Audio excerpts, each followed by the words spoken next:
Leader Insights, the podcast where we dive into the world of customer success with industry leaders. I'm your host, Irina Cismas, and today I'm joined by Pietro Restivo, Manager Customer Success at Nia Platform, a company that helps enterprises scale their digital platforms across APIs, microservices, and DevOps environments.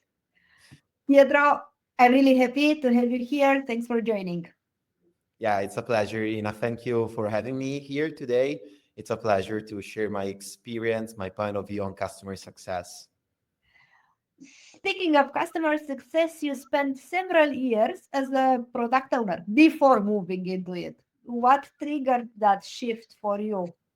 I Yeah, often see CS moving to product or any other department, but not products to CS. What okay. convinced you? Okay, so we can say I'm an outlier, more or less. But yeah, sure. Thanks for your question. When I first started Mia platform, we were pretty much a startup. So the customer success manager, the customer success role and department didn't exist yet. As you can imagine, in the very early stage of a company, we were more focused on creating a solid customer base and product. So I was a product owner, but I was doing a little bit of everything. So apart from the traditional product owner tasks, I was also deeply involved with customers, like ensuring that the product installation went smoothly, supporting them in understanding how to use the product and how they can leverage it to reach their goals. But then, as our company grew and scaled, we realized that we needed a customer success department because we needed to take care of our most important clients and in general all of our clients. Then I was when the department was created, I started to look back at what I liked most on my like jack of all knives position.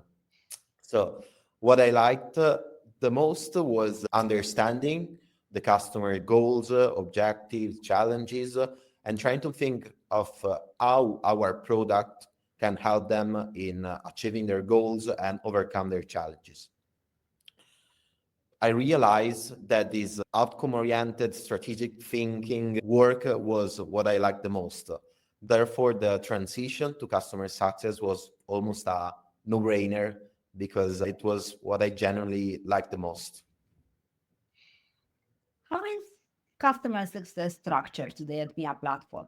What does your team look like in terms of roles, responsibilities? Okay. So at Mia Platform, we have different customer success teams, and each of them is focused on a specific industry or a set of industries. We have three main teams. The first one, the one that I'm part of, is focused on insurance and financial services industry. The second one in healthcare, and the third one in real economy. That is a mix of customers from transportation, energy, retail, and other these kind of industries. Each team encompasses two different roles: customer success and solution architects. Customer success are the main point of contact for our customer. And to put it simply, our main responsibility is to ensure that customers are happy and they extract the maximum value from our product. This includes several key responsibilities like ensuring that onboarding goes smoothly, creating a relationship and staying aligned with the customer goals and objectives. And at the end, support the customers in understanding how to leverage our product and services to reach their desired outcomes. On the other side, we have the solution architects that they are our most trusted companions. They are our tech expert, and they have the responsibility on creating the technical solution to the customer's problems. So they are the responsible of the quality of the solution delivered. So as you can say, we have this collaborative model where customer success are responsible for the customer relationship and business value, while the solution architects are the tech enabler. So yeah, this is a blend of two different figures, but complementary. I want that you team up because definitely one CSM cannot have so many set skills. And it's not very often that I hear a CS team structured on verticals and on industries. I'm curious what triggered this decision. How did you end up deciding to focus on different industries? Yeah, at the very beginning, to be honest, it was not like that because we were just divided by customers. But then we realized that like specific industry like healthcare or financial service had to be requires adherence to specific laws or normatives and to be aligned and provide good customer success, good support to them. You have to be, you have to know them. You have to know the specific peculiarities of these industries. So we decided to split by industry to have a little bit of vertical specialization on the domain. You mentioned that it's important for you guys to have a successful onboarding. And okay, this is why you're also teaming up with a solution architect. But I'm curious, besides the onboarding and besides the adoption part of things and making sure that you are creating value for your customers, what else contributes to the definition of success for the customer success team? Sure, this is a very interesting question. And I will start by thinking in general what is good customer success. I think that good customer success means helping your customers to achieve their desired outcome through the right experience by leveraging your product and services. The first step is to have a deep understanding of what, why your customer bought your product. What is the business value? And this is especially true for our company because, as you said before, like we provide a suite of product to enable companies build their AI-powered internal developer platform. And that is not a straightforward need. You don't wake up in the morning and say, I want an AI-powered developer platform. But there is a business goal behind it. So the first step is to grasp it, is to really understand where the company expects to go with your product. But then you also have to understand what is their adoption path. What journey do they want to take to get to their desired outcome? So let's make an example for it. Maybe a company bought me a platform because they want to have because they want to do a legacy modernization initiative. I understand a little bit the why, but then there are different ways in doing that. They might want to modernize their database, software, their architecture in the fastest possible ways, regardless of the cost. Or maybe they want to have a slower pace, but following a more cost-efficient way. So you have also to understand that it's not just the outcome, but how do you get it? So understanding the goal, designing the right path, and supporting in this path is crucial. But then I think that the second pillar of good customer success is building trust and becoming a true partner, not just a provider, but a partner. And I think you can do it by blending like several things. First of all, you have to be competent. You have to be competent. You have to be an expert in your product domain. Then you have to set the right expectation. So be honest about what is possible and when. Mhm. You have to keep your promises. So once you commit on something, you have to follow through. And at the end, you have to also to deliver and demonstrate that you are delivering value. So the customer have to perceive that month after month, time after time, they are getting a return from your product and services. So I think that when you blend this outcome-oriented vision with partnership approach, you are doing good customer success. I'm curious because you mentioned that you need to do a bit of discovery and you need to understand the why and you need to see. And you mentioned something interesting, which I know it, and I think it comes from your product background. What's the job that the customer has hired you with? Because he has several alternative solutions that he can reach out to the same goal. So, coming back to the discovery part, is there something that you team up with sales? And when do you do that? Do you do it in the sales phase? Do you do it post sales? What's the process? And how do you make sure that you are aligned and what was discussed with one team passes through the other team? Yeah, this is crucial, I think, and it's not something like the discovery phase doesn't finish in a specific part of the customer funnel. So sales are the first point of contact. Of course, they have to do their discovery phase.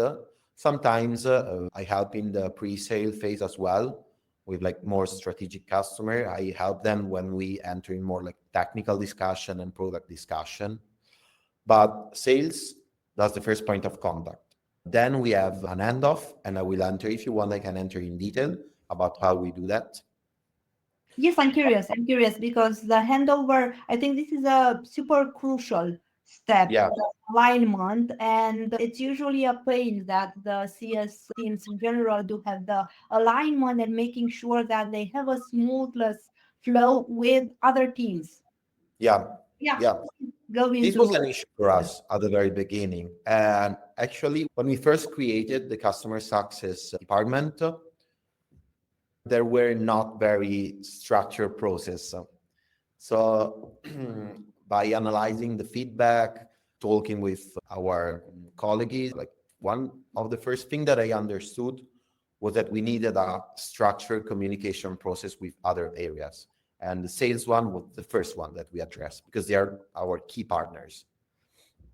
So at the beginning, it was a little bit artisanal, I will say. So more of like when a sales finish their discovery and want to engage with customer success, they set a handoff meeting and talk with the customer, to talk with the customer success team. Sorry, this was a little bit critical because you were risking to miss critical opportunities.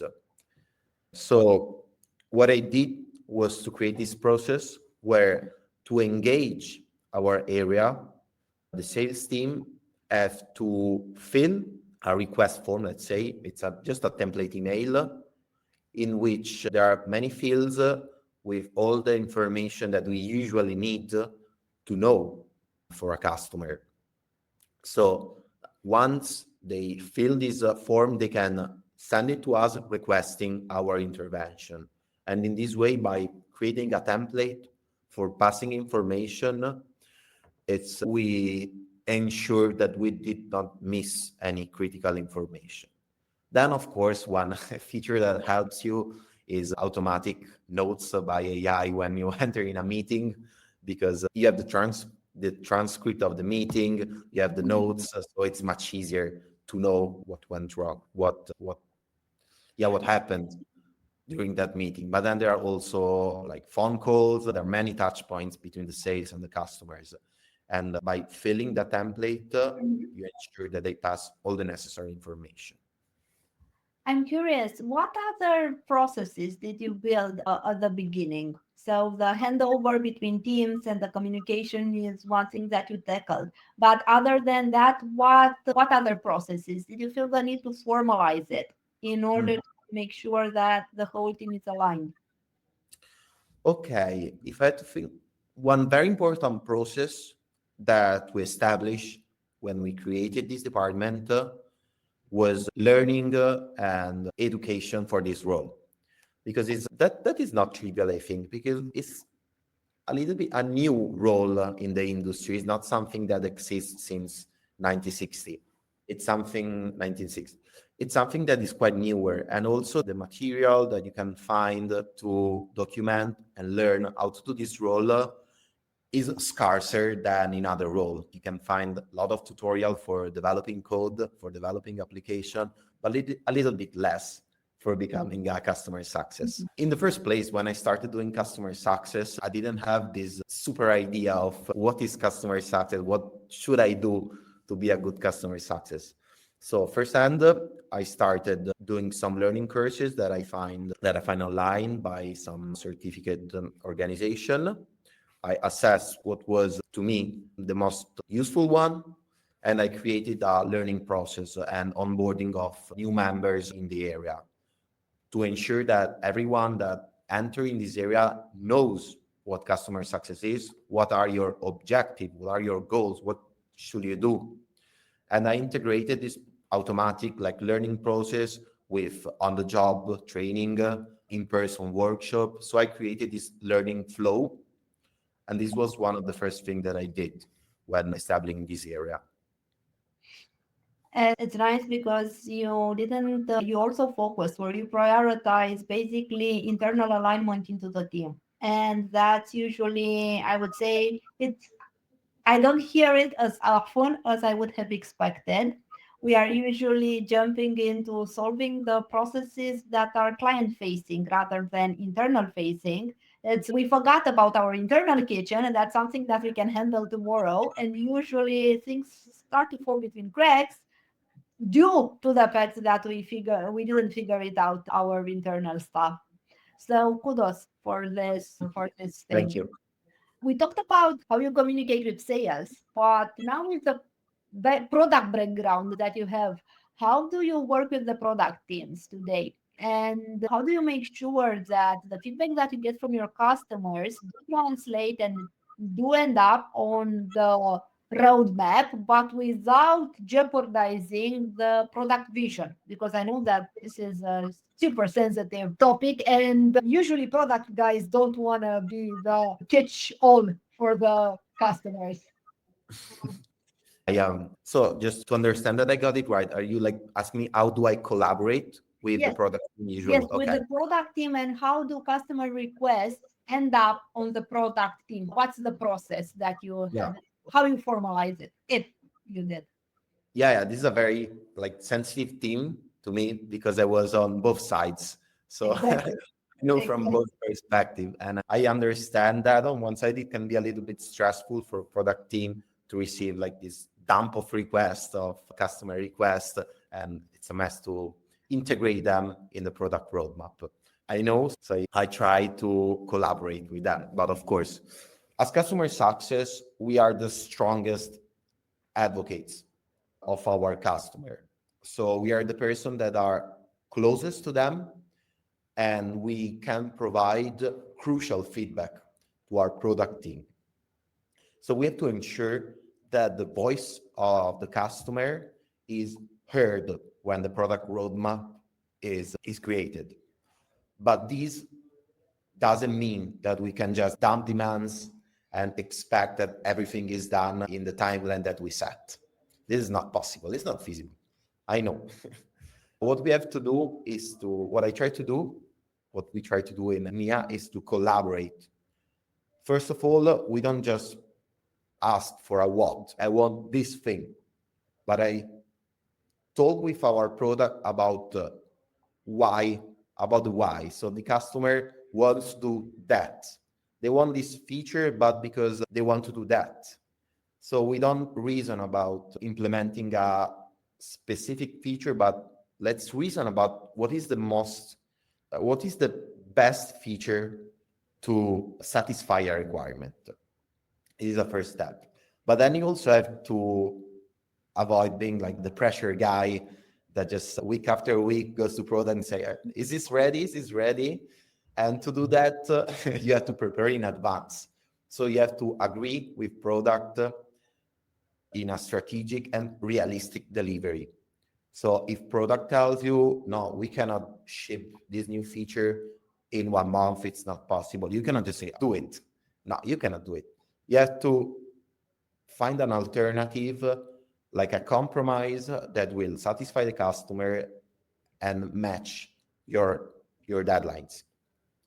We are the first one that should find alternatives, like step-by-step solution that deliver maybe an initial version of a feature that will make the customer happy at the first stage, because the customer knows, okay, he's delivering me this new feature in 1 month that covers 50% of my need. I can wait 2 other weeks or another month until full delivery.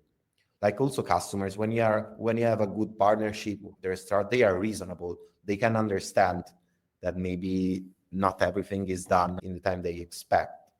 Let's make an example. This is a real world example. There's a customer that comes to us and asks for a new API management feature integrated in the interface of our console and with a lot of specification. We talk with our customer and we understand that this customer want it done in 1 month because they have to start a new activity and they love to have it. But it was not feasible. Like it will require 3 months to have the full feature we've integrated in the UI. So we say, okay, what can we ship fast? We can ship this feature, but not integrated in the interface of the console, like accessible only via command line. Yeah, we talked with the customer and we agreed to ship this like partial solution at the very beginning, and on the long term, the full solution. So we found a compromise between delivery and meeting the requirements.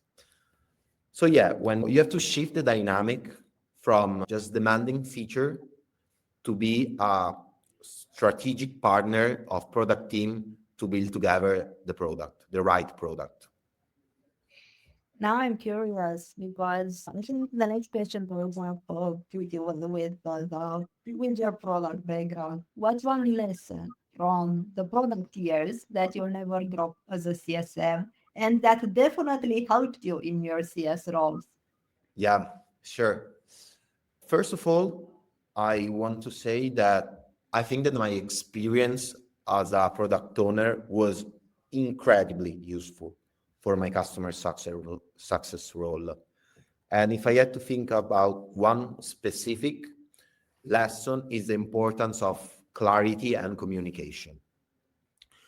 Because as a product owner, I had to define why I needed to build something and then transcript this why in clear, user-centric stories. So we adopted the Scrum methodology, so we wrote stories. And you have to be very clear about the outcome that you want to deliver, because then you have to align the internal the internal development team and ensure that everyone knows what is the goal that you're trying to solve for the user. This translates very well into customer success, because you have to deeply understand what do you have to deliver to your customers. So you have to get the why very well. What do they want from your customer? What does success looks like for them? This is a sort of definition of done translated in customer success terms. And the second part is also effective communication. As I said before, to build trust, you have to set the right expectation and keep your promise. And to set the right expectation, you have to be a clear communicator. So you have to be clear in promising what you can deliver, what you cannot, and then walk the talk. What gets harder as a CS matures inside the technical organization as Mia platform? Yeah, first things that come to my mind are customer obsession and internal communication. Customer obsession when you're when you're a smaller startup is very easy because you have a lot of direct interaction. You can report feedback very fast. It's easy. But then as your customer base grows, you are tempted to create standardized solution for the average customer, a little bit like neglecting the uniqueness of each specific customer. And that is something you must avoid, because if you do that, you risk you risk to create like standardized process and also standardized product, a general product that doesn't delight or retain your most important customer. You have to be aware of the specificity and uniqueness of each customer, and you have to work on that. So standardization is important, but it's not everything. It just standardization helps you for your internal processes. But in customer success, you have to think adopting your customer point of view. Second part is internal communication. When you're a small startup, to communicate, you just go to the desk of your colleague, talk and solve problems immediately. But as you can imagine, this doesn't scale with the organization, because if you continue to do that, there are some persons that become bottlenecks in the organization, and also the information is lost across all the different departments. So you have to establish workflows, information flows that works, but without getting lost in bureaucracy. So you have to create, the challenge here is to create processes that works, but don't put like constraints, and you don't have to lose that adaptability. You don't have to become too rigid. My last question to you is, if you are mentoring someone moving from product into CS, what would you word them about? Okay, so brace yourself, first of all. But No, but the, we'll move if you start with brace yourself. no, this is a joke, but mm, I think nowadays, like to me, it was a little bit easier because I was used to have also part of my job that was customer facing. But the thing you have to be most aware of is like the level of chaos compared to product, because product tends to be a little bit more straightforward. So you analyze the market, you collect feedback, you create the roadmap, execute the roadmap, monitor the results, and repeat, more or less. This cycle that you can repeat. In customer success, it is true that there are frameworks and playbook, but every customer is very different. And within the same customer, each stakeholder can be very different. One stakeholder can prefer to have a more, let's say, hand-to-hand approach. So it wants to feel your presence, want to be aligned weekly on what you're doing. Other ones, maybe in the same organization, prefer to have to just get contact whenever they really needs to, or during business reviews. So you cannot just apply a playbook, but you have to adapt to the person that you have in front of you, to their organization that you have in front of you, and create this tailored, specific approach. So you have to throw out the idea of a standard, repeatable playbook, but you have to adopt a more like flexible mindset, and do a personalized relationship management, be aware of the situations. I will say that. Pietro, thank you for the conversation. It was great hearing how your background in product shapes the way you approach customer success today, and how you think about processes, ownership, and outcomes beyond just customer check-ins. To everyone listening, thanks for tuning in. Until next time, stay curious, keep learning, and mastering customer success.